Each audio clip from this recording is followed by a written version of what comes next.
नमस्कार दर्शकों, आप देख रहे हैं आवाज इंडिया। मैं हूं आपके साथ श्रद्धा पाठक। 5 सितंबर 2024 को राहुल गांधी की महाराष्ट्र के सांगली की हालिया यात्रा के दौरान उन्होंने दिवंगत कांग्रेस नेता पतंगराव कदम की प्रतिमा का अनावरण करने के बाद एक सार्वजनिक विशाल सभा को संबोधित किया। राहुल गांधी ने कड़ेगांव सांगली में किसान कृतज्ञता रैली को संबोधन में प्रधानमंत्री नरेंद्र मोदी की आलोचना करते हुए मांग की कि वह सिंधुदुर्ग में छत्रपति शिवाजी महाराज की एक प्रतिमा के ढहने सहित विभिन्न मुद्दों के लिए माफी मांगे, जिससे उन्होंने प्रतिमा के निर्माण में भ्रष्टाचार से जोड़ा था। हमारे साथ विधायक पुणे के जो रविंद्र दंगेकर है वो यहाँ पर आए हैं राहुल गांधी जी को सुनने के लिए, उनके विचार यहाँ पर सुनने के लिए आए। क्या बताएंगे आज राहुल गांधी जी ने क्या मैसेज दिया कार्यकर्ताओं को? अभी सभी देश में एक तरफा सभी लोगों को रहना चाहिए। जो विधायक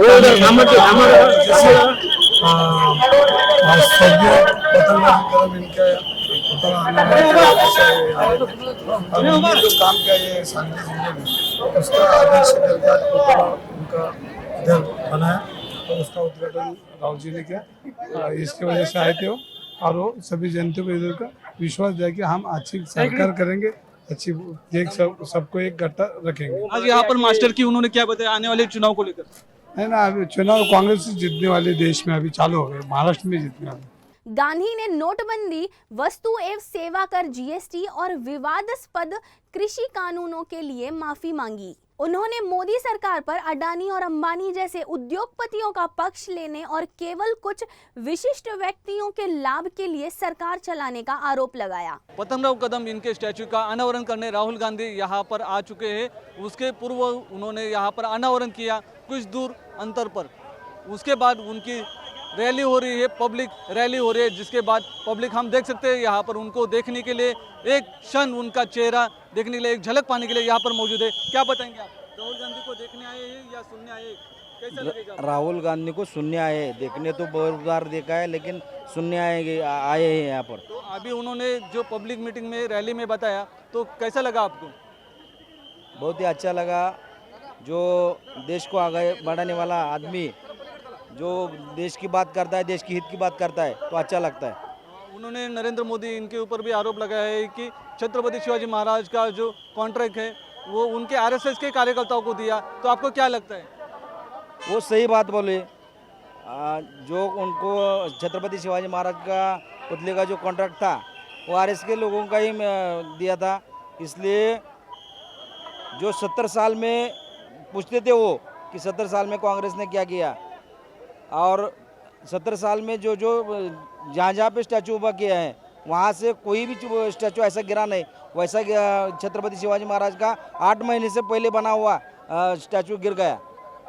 हम देख सकते हैं छत्रपति शिवाजी महाराज के स्टैचू भारत में कई जगह पर है, मुंबई में है, कई जिलों में है, कई शहरों में है, लेकिन 8 साल 9 महीनों के अंदर जो गिर गया, तो उसके बाद जो आपकी भावना है, दिल की भावना, वो कैसे आप बताएंगे? बहुत दर्द हो गया, कारण छत्रपति शिवाजी महाराज सभी देश के एक प्रेरणा स्रोत है।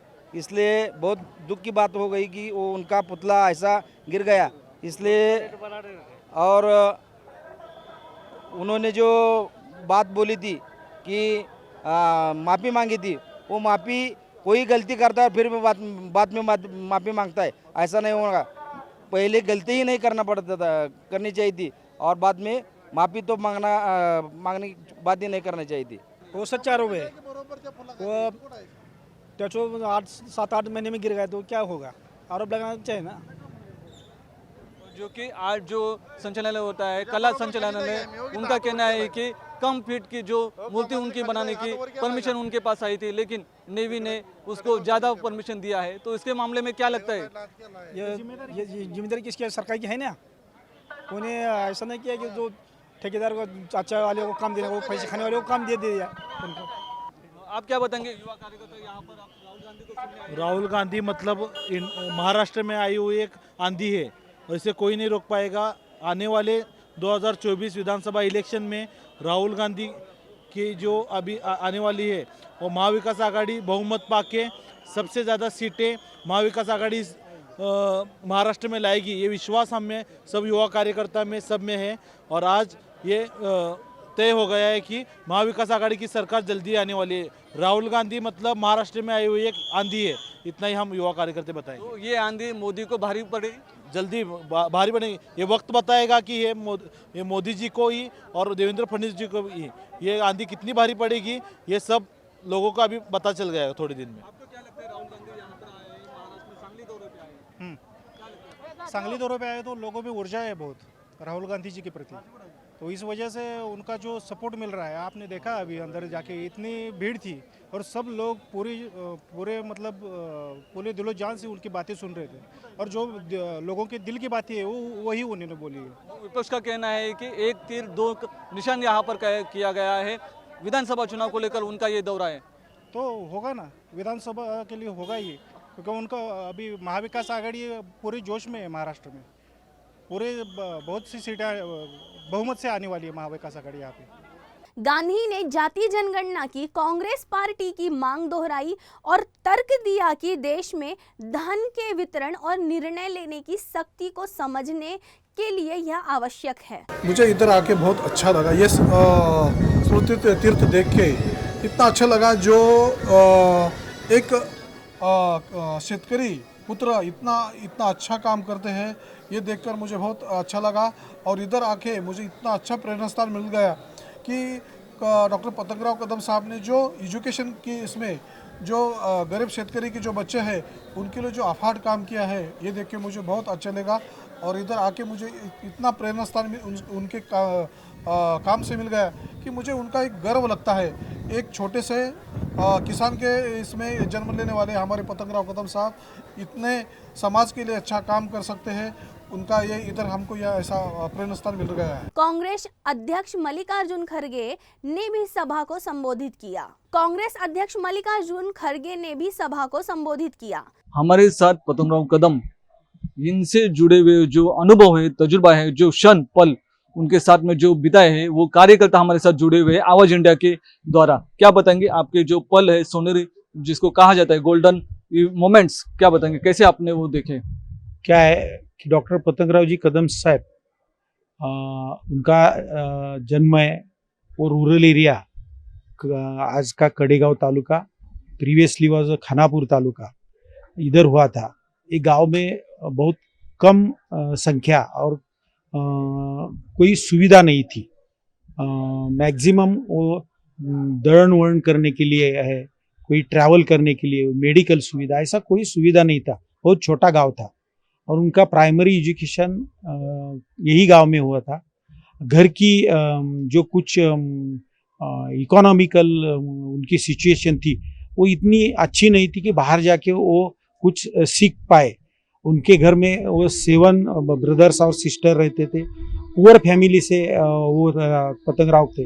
उन्होंने उसका हायर सेकेंडरी का एजुकेशन है वो कुंडल में किया और उन्होंने लेबर स्कीम में उसका सीनियर एजुकेशन के लिए वो लोग सातारा में गए। उधर रयत शिक्षण संस्था बोल के कर्मवीर बाबूराव पाटिल ने, उन्होंने फाउंडर है उनकी शिक्षण संस्था है, वहाँ उन्होंने उनका कॉलेज का एजुकेशन कंप्लीट किया। लेकिन उसके बाद वो पार्ट टाइम टीचर बोल के साधना विद्यालय हड़पसर में वो ज्वाइन हो गए। वहाँ उन्होंने बहुत अच्छी सुविधा, उनके पास इकोनॉमिकल कंडीशन के वजह से वो नहीं जुटा पाए थे, फिर भी उन्होंने वहाँ से स्ट्रगल करके उधर अपना काम करके, पार्ट टाइम जॉब करके और पार्ट टाइम एजुकेशन करके उन्होंने उसका करियर आगे बढ़ाया था। उन्होंने इस बात पर जोर दिया कि छत्रपति शिवाजी महाराज की प्रतिमा का ढहना महाराष्ट्र और राष्ट्र का अपमान है।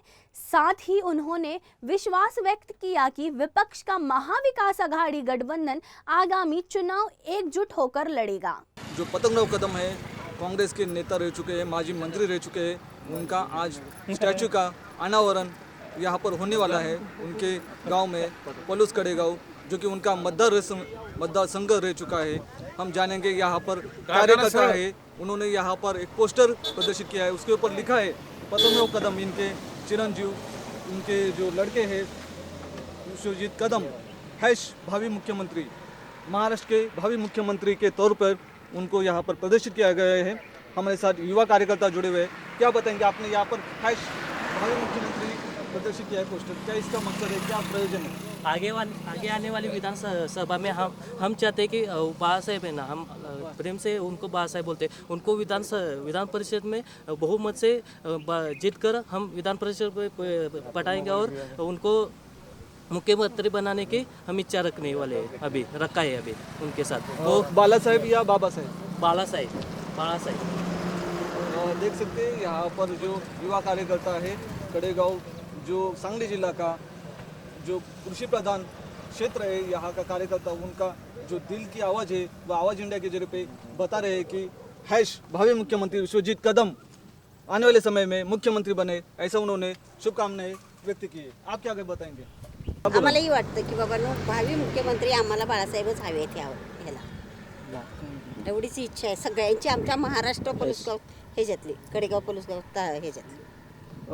इनका जो कार्य रह चुका है सांगली जिले के ऊपर, जो कंसंट्रेशन ध्यान उनका आकर्षित रह चुका है पहले से ही, उनका निरंतर जो कार्य रहा है उसके लिए सांगली जिला उनको सांगली की शान मानता है। तो आप क्या बताएंगे?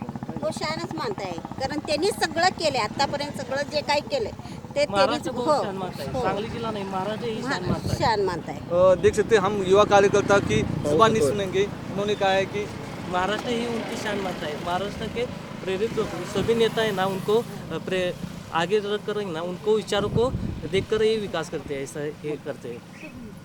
उनके जो कार्य है, आपका उम्र कितना है और आपने खुद को उनको समीप से देखा है क्या? हाँ, समीप से देखा है हमने। वो कुछ भेदभाव नहीं करते, वो डायरेक्ट लोगों से मिलते हैं। अभी बाला साहेब है ना, वो भी डायरेक्ट लोगों से मिलते हैं, कुछ भेदभाव नहीं रखते। वो बड़ा है ऐसा कुछ नहीं, गरीब लोगों के साथ जाते हैं, ऐसा कुछ नहीं भेदभाव रखते वो।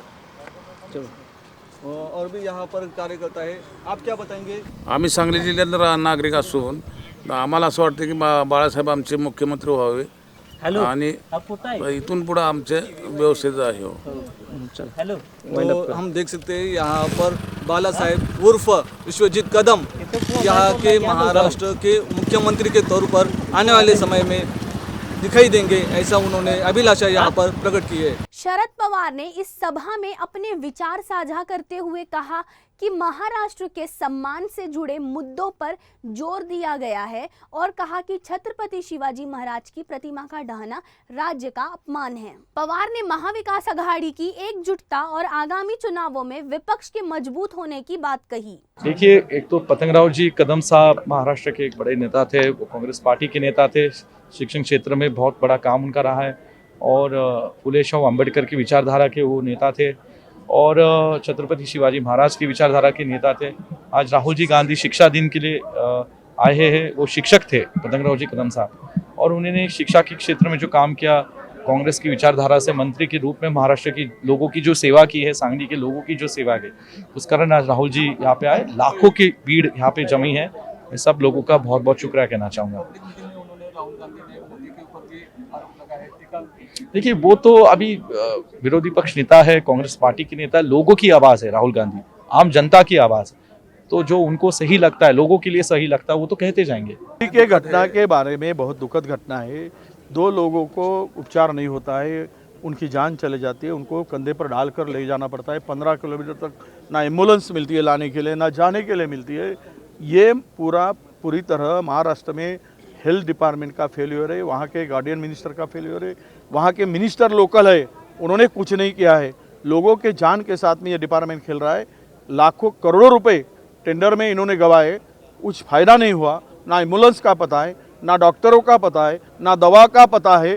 तो क्या कर रहे हैं? लाडली बहना के नाम पे वोट बटोरने के लिए तिजोरी को लूटने का काम, तिजोरी से बांटने का काम यही चल रहा है। जनता के तरफ इनका कोई ध्यान नहीं है। किसानों के बारे में आज फिर वो मतलब जब टीका हुई तो रिपीट कर दिया गया। नहीं, भारतीय जनता पक्ष हो या केंद्र सरकार हो या राज्य शासन हो, किसानों के बारे में उनके मन में पूरी अनास्था है और इसका परिणाम दिखता है कि जीआर निकलता है, जीआर कैंसिल हो जाता है, ये तो दिखते हैं। आज भी महाराष्ट्र में वही हो रहा है। महाराष्ट्र करप्शन का सेंटर पॉइंट बन गए है ही मंत्रालय का, महाराष्ट्र नहीं, मंत्रालय अभी करप्शन का टक्केवारी का सेंट्रल पॉइंट बन गया है। वीडियो जर्नलिस्ट शिवाजी काले के साथ विनोद कामले की रिपोर्ट।